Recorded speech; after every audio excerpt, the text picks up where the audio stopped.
Si tu hogar se está desmoronando ahora mismo, detente. Esas peleas que no terminan, esa frialdad que no se va, esa sensación de que tu familia se deshace en tus manos. Has orado tanto por tu casa que ya no sabes ni qué pedir. Dios, sálvanos, únenos, danos paz. Pero cada día parece peor que el anterior. Y tal vez pensaste, mi hogar no tiene salvación, perdimos demasiado tiempo, es muy tarde. Pero escúchame bien, mientras tú luchas, Dios prepara. Mientras tú lloras, Él trabaja. Mientras tú te desesperas, Él ya tiene el milagro listo.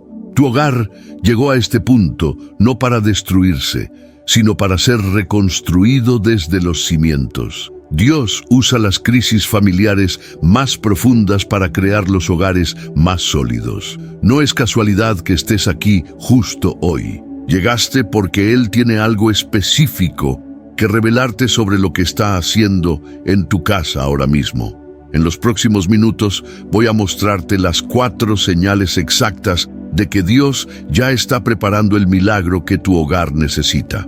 Quiero pedirte un favor que bendecirá a muchos. Apoya este mensaje con tu me gusta, un comentario y compartiéndolo.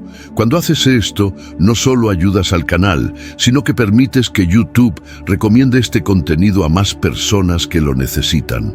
Hay personas ahí afuera que necesitan escuchar esto hoy, y con un simple gesto tú puedes ser parte de esa bendición. Te invito a comentar con fe la frase, Dios restaura mi hogar. Esta declaración es profética. Estás proclamando que Dios tiene poder para sanar lo que parece perdido y reunir lo que se separó. Es una confesión de fe sobre tu familia. Capítulo 1. La verdad oculta en las ruinas. Conozco ese silencio. El silencio que grita más fuerte que cualquier pelea. El que se sienta a la mesa con ustedes, el que llena los pasillos por la noche, es el peso de las palabras no dichas, de los perdones no pedidos, de la distancia que se ha vuelto un abismo entre las personas que más amas. Cierras la puerta de tu habitación y el alma se te rompe en 1000 pedazos. Te preguntas, ¿cómo llegamos hasta aquí? ¿En qué momento el lugar que debía ser un refugio se convirtió en un campo de batalla? No estás loco por sentirte así. No eres un fracaso por ver cómo tu hogar se agrieta. De hecho, ese dolor que sientes, esa desesperación que te ahoga, es la prueba de cuánto amas a tu familia. Y es precisamente ese amor lo que Dios va a usar como el primer ladrillo de la reconstrucción. Pero hay algo fundamental que necesitas entender, una revelación que lo cambia todo. Lo que tus ojos ven como el final, como la destrucción total, son en realidad los escombros necesarios para que Dios pueda construir algo completamente nuevo. La primera verdad es esta: Dios no repara casas rotas. Él las construye de nuevo. No pone parches sobre las grietas. Él derriba los muros podridos para levantar cimientos eternos. Lo que parece el final de tu hogar es en realidad la primera señal de que el milagro de Dios ha comenzado. Es el sonido de la demolición divina que precede a la nueva construcción. Capítulo 2. Señal 1. La crisis se intensifica. La primera señal de que Dios está preparando un milagro en tu hogar, paradójicamente, es que la crisis se intensifica. Justo cuando clamas por paz, la guerra parece arreciar. Justo cuando pides unidad, la distancia se hace más grande. Y tú piensas, Dios no me escucha, mis oraciones no funcionan. Pero estás viendo con ojos humanos, con ojos divinos. La tormenta no es una señal de abandono, sino de intervención. Dios está permitiendo que todo lo que estaba oculto debajo de la alfombra salga a la luz. Esas heridas antiguas, esos rencores guardados, esas decepciones que nunca se hablaron. Todo está saliendo a la superficie, no para ahogarlos, sino para ser sanado de una vez por todas. Piensa en un cirujano. Para sanar una infección profunda, primero tiene que abrir la herida. Duele. Es un proceso que parece empeorar la situación, pero es el único camino hacia la sanidad real. Dios está actuando como ese cirujano divino en tu hogar. Está exponiendo el orgullo, el egoísmo, la falta de perdón, no para condenarlos, sino para limpiarlos. La historia de Jacob en la Biblia es la de una familia llena de engaños, celos y disfunción. La crisis llegó a un punto de quiebre cuando sus hijos vendieron a su hermano José como esclavo. Parecía el fin. Pero esa crisis extrema fue el instrumento que Dios usó para años más tarde salvarlos a todos del hambre y reunirlos en un perdón que nunca habría sido posible sin el dolor previo. Si tu hogar está en su punto más crítico, no es porque Dios te haya abandonado, es porque finalmente ha comenzado a operar. Capítulo 3. La metáfora de la reconstrucción. Imagina que tu hogar es una casa antigua, no una casa con encanto, sino una de esas que cruje con cada ráfaga de viento y despide un olor persistente a humedad estancada, a sueños olvidados. Durante años te has convertido en un maestro de la cosmética espiritual. Aplicaste una capa de pintura fresca de sonrisas forzadas sobre la pared donde la mancha oscura de la amargura no deja de crecer. Colocaste una alfombra mullida de actividades y distracciones para ocultar las grietas profundas y peligrosas de la falta de comunicación en el suelo. Incluso desarrollaste una habilidad increíble para no pisar ese escalón de la escalera que gime de dolor, el que representa ese tema tabú del que nadie se atreve a hablar, esa traición del pasado. Desde fuera, para los vecinos, para los amigos en la iglesia, quizás todavía parece una casa funcional, una familia normal. Pero tú, que vives dentro, conoces el frío helado que se cuela por las ventanas del alma en plena noche. Conoces el peligro real de esas vigas carcomidas por el resentimiento silencioso que amenazan con derrumbarse sobre sus cabezas al menor temblor. Un día, agotado de las reparaciones temporales que ya no aguantan más, llamas al mejor arquitecto del universo, a Dios mismo, y con un hilo de voz, con las últimas fuerzas que te quedan, le pides que, por favor, arregle tu casa. ¿Y qué es lo primero que él hace?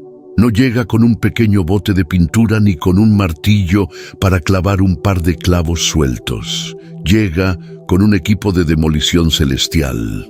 Y el primer golpe de mazo no lo da en una pared secundaria del patio trasero, sino en el muro principal de la sala, ese que con tanto esfuerzo has intentado mantener en pie, la fachada de la familia perfecta.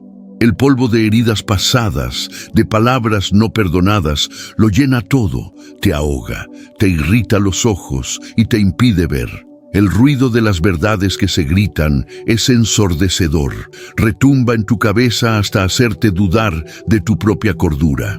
La casa, tu hogar, de repente se ve infinitamente peor que antes.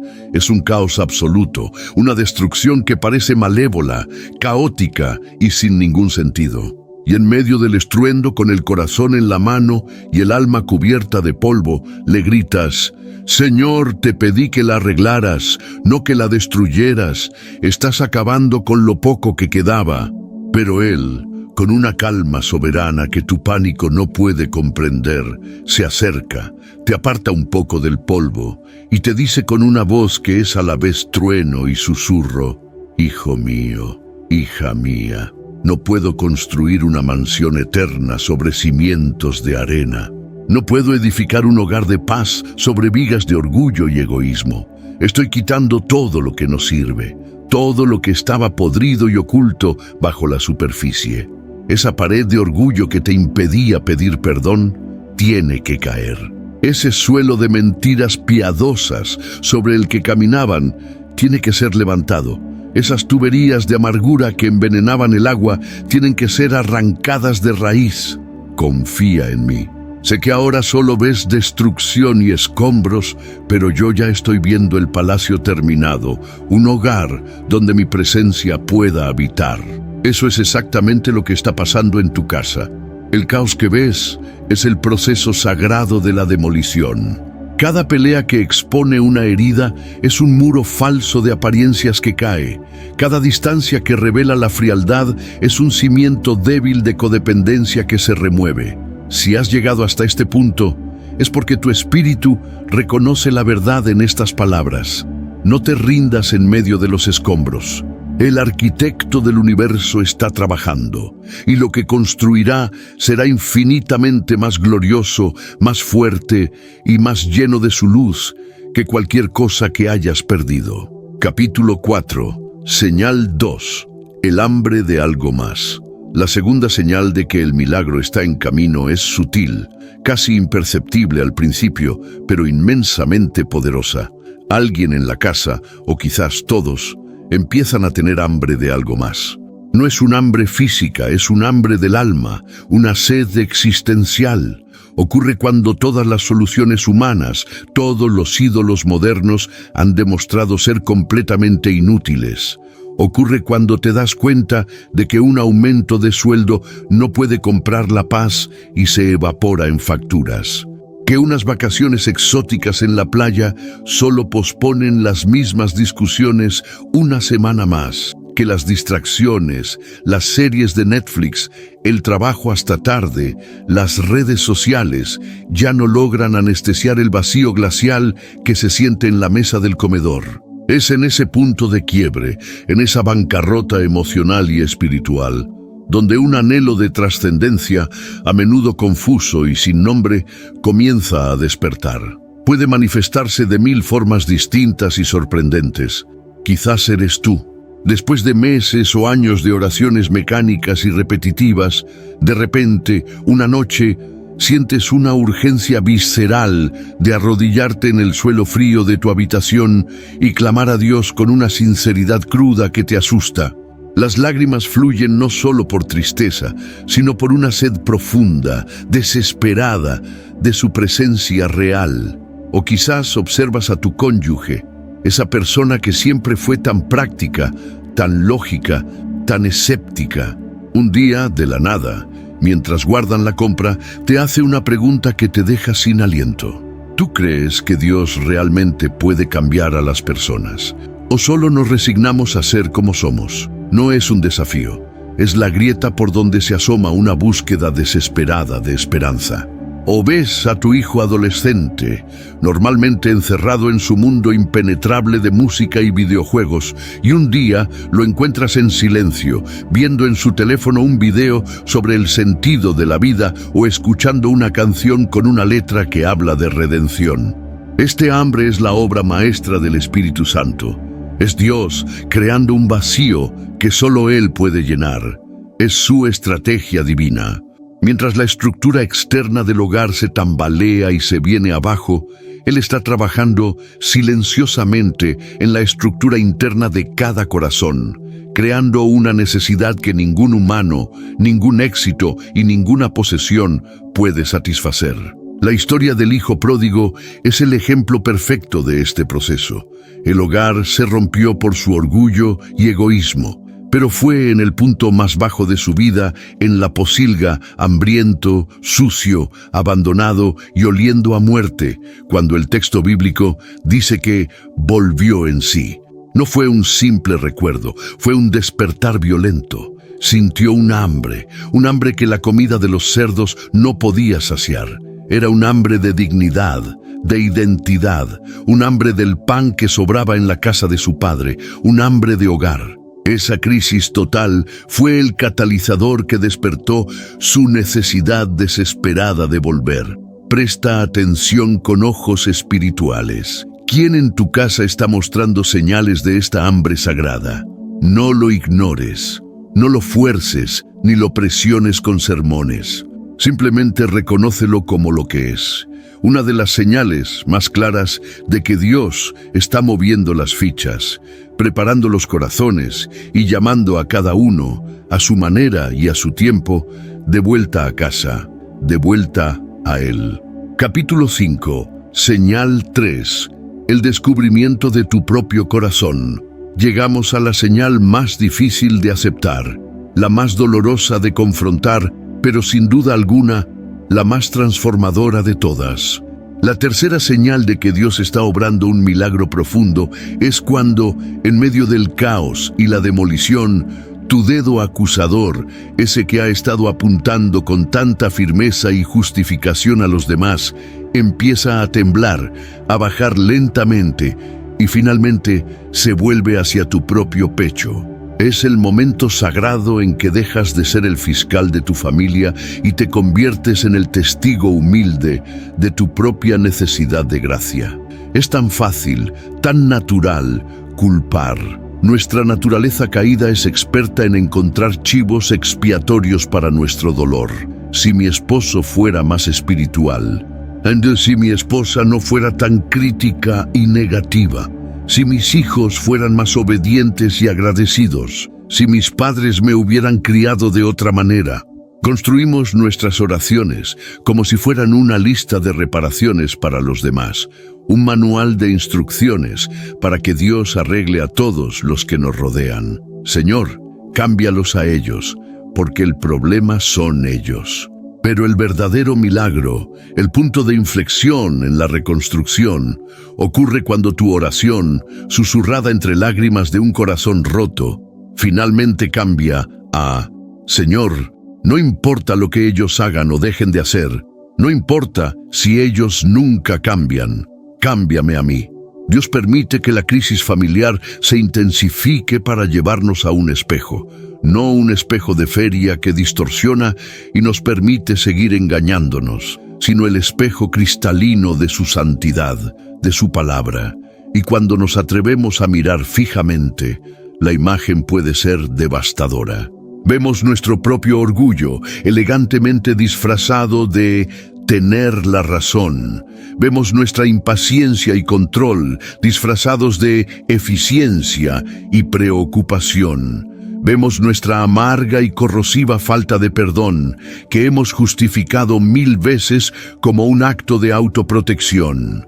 Vemos cómo nuestras palabras, lanzadas como dardos de honestidad brutal, han dejado heridas profundas y sangrantes en los corazones de quienes más amamos. Descubrimos que nuestro silencio no era prudencia, sino un arma pasivo-agresiva para castigar y manipular.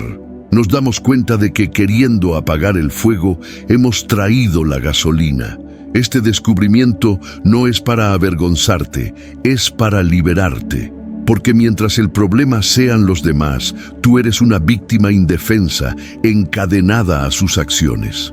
Pero en el instante en que reconoces tu parte, te conviertes en un agente de cambio con poder, porque la única persona sobre la que tienes verdadera influencia es sobre ti mismo. Cuando el rey David enfrentó la crisis familiar más devastadora de su vida, una crisis causada directamente por su propio pecado con Betsabé, su oración en el Salmo 51 no fue: Señor, arregla a mis hijos rebeldes, sana a mi nación dividida. Su clamor desesperado fue: ten piedad de mí, oh Dios, conforme a tu misericordia, lava mi maldad, porque yo reconozco mis rebeliones. Crea en mí, oh Dios, un corazón limpio, y renueva un espíritu recto dentro de mí. David entendió una verdad fundamental. La restauración de su casa comenzaba con la reconstrucción de su propio corazón. Si en estas últimas semanas has sentido que Dios te está mostrando áreas de tu carácter que necesitan cambiar, si has sentido una punzada de convicción, no te condenes, no huyas. Al contrario, alégrate, porque esa es una de las señales más seguras de que la sanidad real ha comenzado. Dios siempre empieza la reconstrucción del hogar por el corazón que está lo suficientemente quebrantado como para decir: el obrero que necesita más trabajo, Señor, soy yo. Capítulo 6. Señal 4. El silencio. Antes del amanecer. La cuarta y última señal es, con frecuencia, la más desconcertante y la que prueba nuestra fe hasta el límite. El silencio ensordecedor de Dios. Has pasado por todo lo anterior. Has visto la crisis intensificarse hasta un punto insoportable. Has sentido el hambre espiritual en ti y en los tuyos. Te has mirado en el espejo de Dios y te has arrepentido con un corazón sincero. Has orado, has ayunado, te has humillado, has reconocido tus faltas y has entregado tu hogar en el altar una y otra vez. Y la respuesta es nada, un silencio absoluto. El caos no disminuye, la distancia no se acorta, las peleas no cesan. El cielo se siente como bronce y tus oraciones parecen rebotar en él y caer vacías a tus pies. Este es el momento crítico. Es la noche oscura del alma para tu familia. Es el punto donde la mayoría de las personas se rinden, donde la esperanza se agota y concluyen: Dios no se preocupa, es inútil, el milagro nunca llegará. Pero debes entender con cada fibra de tu ser que este silencio no es ausencia, es preparación, no es abandono, es anticipación. Es el silencio del aula justo antes de que el maestro entregue el examen que definirá el curso.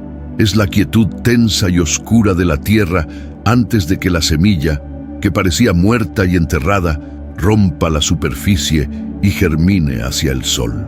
Es la calma sofocante del taller del alfarero mientras la vasija de barro, ya moldeada, está oculta dentro del horno, siendo transformada por un fuego que no puede ver, un fuego que la hará hermosa, útil e indestructible. La historia de Lázaro es el mayor y más angustiante ejemplo de este principio. Sus hermanas, Marta y María, le enviaron el mensaje más urgente posible a Jesús: Señor, he aquí el que amas está enfermo. No era un extraño, era su amigo íntimo, alguien con quien había comido y reído. Esperaban una respuesta inmediata, un milagro a distancia, que Jesús dejara todo y corriera. Pero Jesús, deliberadamente, se demoró 2 días más, y en esa demora, Lázaro murió. Imagina la desesperación, el dolor, la confusión y la punzante sensación de abandono. ¿Por qué no vino? ¿Acaso no le importamos? Le avisamos a tiempo, ahora es demasiado tarde. Desde su perspectiva humana, el silencio y la demora de Jesús fueron una catástrofe sin sentido, la prueba de que Él les había fallado en su momento de mayor necesidad. Pero desde la perspectiva eterna de Dios, ese silencio y esa demora eran absolutamente necesarios para un milagro infinitamente mayor. Jesús no llegó para sanar a un enfermo, algo que ya había hecho docenas de veces y que la gente ya esperaba. Llegó para resucitar a un muerto de 4 días, algo que cambiaría las reglas del juego para siempre y revelaría su gloria como nunca antes. Su silencio no fue una negación de su petición, fue la antesala de una gloria que ellas no podían ni empezar a imaginar. Tu hogar puede parecer muerto. Tus esperanzas pueden estar envueltas en un sudario y enterradas tras una pesada piedra de resignación. Y el silencio de Dios puede ser tan real y tan doloroso como el de Marta y María. Pero aférrate con todas tus fuerzas a esta verdad. El silencio de Dios no es el final de tu historia, es el comienzo de tu milagro más grande. Él está permitiendo que la situación llegue a un punto donde ninguna solución humana sea posible, para que cuando Él actúe, nadie más que Él pueda llevarse la gloria. La historia de Lázaro puede ser y será la historia de tu hogar. Capítulo 7. Cómo cooperar con el arquitecto divino. Entender las señales es el mapa, pero cooperar con el proceso es el viaje. No puedes quedarte sentado pasivamente entre los escombros, esperando que un día, por arte de magia, aparezca una casa nueva. Dios te llama a ser un obrero activo en su proyecto de reconstrucción. Eres su socio en este milagro. Entonces, ¿qué haces ahora? En la práctica, en medio del polvo, el ruido y el silencio incierto. Hay 3 pasos fundamentales, 3 acciones de fe que alinean tu corazón con la obra del arquitecto. Primero, la rendición radical al arquitecto. Ojo, No es rendirse a la situación, eso es resignación y derrota. Es rendirse a Él y eso es confianza activa. La oración que lo cambia todo no es Dios, saca de mí de este problema, sino Señor, no entiendo lo que estás haciendo, pero confío en quién eres. Te entrego los pedazos rotos de mi familia, uno por uno. Te entrego mi necesidad de control, mi agenda secreta de cómo deberían ser las cosas, mis expectativas sobre los tiempos. Hágase tu voluntad perfecta en mi hogar, no la mía imperfecta. Hazlo un ejercicio práctico ahora mismo. Cierra los ojos. Visualiza a tu cónyuge, a tus hijos, a tus padres. Imagina que los pones, con todo su dolor y sus luchas, en las manos seguras y amorosas de Dios. Siente el peso aliviarse. Ahora, visualiza tus miedos, tu ansiedad, tu frustración y entrégaselos también. Esta rendición quita una carga insoportable de tus hombros. Ya no eres el gerente general del proyecto, eres un colaborador gozoso del único que tiene el plano perfecto. Segundo, cambia el plano de la construcción con tu lenguaje. Tus palabras tienen un poder creativo o destructivo. Son los ladrillos que edifican o las bombas que demuelen en la obra. Deja de declarar la muerte de tu hogar. Deja de participar en conversaciones que solo refuerzan la desesperanza. En lugar de decir, mi matrimonio está destruido, empieza a declarar por fe, aunque no lo sientas. Mi matrimonio está en un proceso de reconstrucción divina bajo la mano del Maestro. En lugar de lamentarte, mis hijos nunca van a cambiar, aférrate a la promesa y di, Dios está obrando en los corazones de mis hijos y su obra es perfecta y la completará. En lugar de pensar, esto es imposible, medita en la verdad de que para Dios todo es posible. No estás negando la realidad del dolor. Estás superponiendo la realidad superior de la promesa de Dios sobre tu situación. Estás llamando a la existencia lo que aún no se ve, alineando tu boca con el plano original que Dios tiene para tu familia. Y tercero, mientras los grandes muros se levantan, siembra una semilla de paz hoy. No intentes resolver 20 años de problemas en una sola conversación. Eso es abrumador e imposible. Hoy, solo hoy, haz un pequeño gesto de amor que rompa el patrón de la hostilidad. Siembra una semilla que no espere nada a cambio. Prepara esa taza de café sin que te la pidan y dásela con una sonrisa sincera, no con una mueca. Envía un mensaje de texto en medio del día que simplemente diga, estoy pensando en ti y orando por ti. En la próxima discusión, cuando sientas el fuego subir por tu garganta, pide al Espíritu Santo la fuerza para morderte la lengua, para escuchar en lugar de interrumpir, para buscar entender en vez de buscar tener la razón. Da un abrazo cuando lo que se espera es una palabra dura. Sé tú el termostato que, por el poder del Espíritu Santo, empieza a cambiar la temperatura de la casa, en lugar de ser el termómetro que simplemente refleja la frialdad que ya existe.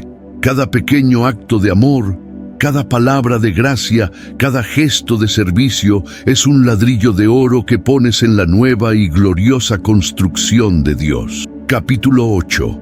La promesa de un hogar restaurado. Ahora, quiero que te detengas un momento. Respira hondo. Quiero guiarte en una visión profética de lo que Dios quiere hacer. Imagina por un momento que el tiempo ha pasado.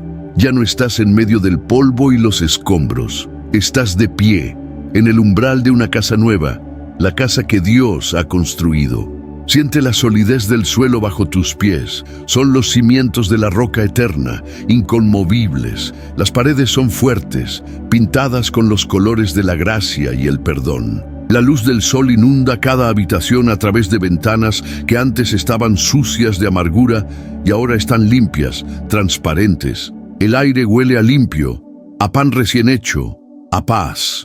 Escucha, ¿oyes eso? Sonrisas. Risas genuinas y espontáneas en la sala, donde antes había un silencio tenso y cortante.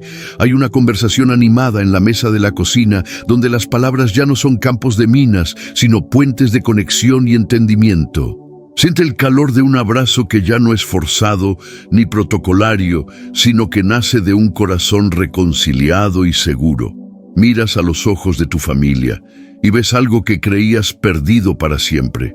Un brillo de respeto, de cariño, de paz. La mesa del comedor ya no es un tribunal, sino un altar de comunión. La puerta de casa ya no es la entrada a un campo de batalla, sino el portal a un refugio. Y entonces, desde ese futuro glorioso, miras hacia atrás, al caos, al dolor, al día de hoy. Y de repente lo entiendes todo.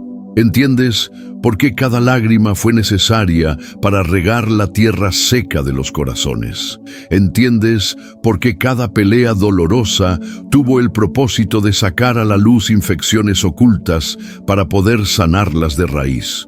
Entiendes por qué el silencio de Dios fue un acto de misericordia para llevarlos a un lugar de total y absoluta dependencia de Él. Y en ese momento, con lágrimas de pura gratitud rodando por tus mejillas, levantas tu rostro al cielo y dices: gracias, Señor, porque lo que el enemigo planeó para destruirnos, tú, en tu infinita sabiduría y poder, lo usaste para reconstruirnos más fuertes, más unidos y más llenos de ti que nunca.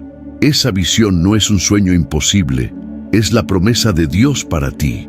Hoy has descubierto que la crisis es su intervención, que las heridas expuestas son para sanidad, que el hambre espiritual es su llamado y que su silencio es la antesala del milagro. Ahora, vamos a sellar esta verdad en oración. Señor, te presento a cada persona, a cada hogar. Tú conoces su nombre, su dirección, pero más importante, conoces cada grieta en sus corazones, cada herida, cada lágrima derramada en secreto. Padre, te pido que soples un viento de esperanza sobre su desesperación. Recuérdales que tú eres el arquitecto maestro, el que se especializa en convertir ruinas en palacios para tu gloria. Dales la fuerza para rendirse a tu proceso, la sabiduría para cambiar su lenguaje y el amor para sembrar paz. Declaro proféticamente en el nombre de Jesús que cada hogar representado aquí no es un caso perdido, sino un proyecto de restauración divina en progreso. Declaro que las finanzas que han sido motivo de pelea se convierten en herramienta de bendición. Declaro que la comunicación rota es sanada por el bálsamo de tu espíritu. Declaro que la intimidad que se perdió es restaurada con pureza y amor. Lo que parece muerto volverá a vivir. Lo que está roto será hecho nuevo. Lo que está separado será unido para que el mundo vea tu poder y tu gloria. Amén y amén. Si este mensaje tocó tu corazón, deja tu me gusta. Es una forma de decir amén a lo que Dios habló hoy. Comparte este video con alguien que lo necesita. Tú puedes ser instrumento de Dios en la vida de alguien. Y suscríbete al canal para recibir más reflexiones como esta. Recuerda siempre esto: la reconstrucción de tu hogar ya comenzó, no en las paredes de tu casa, sino en el altar de tu corazón.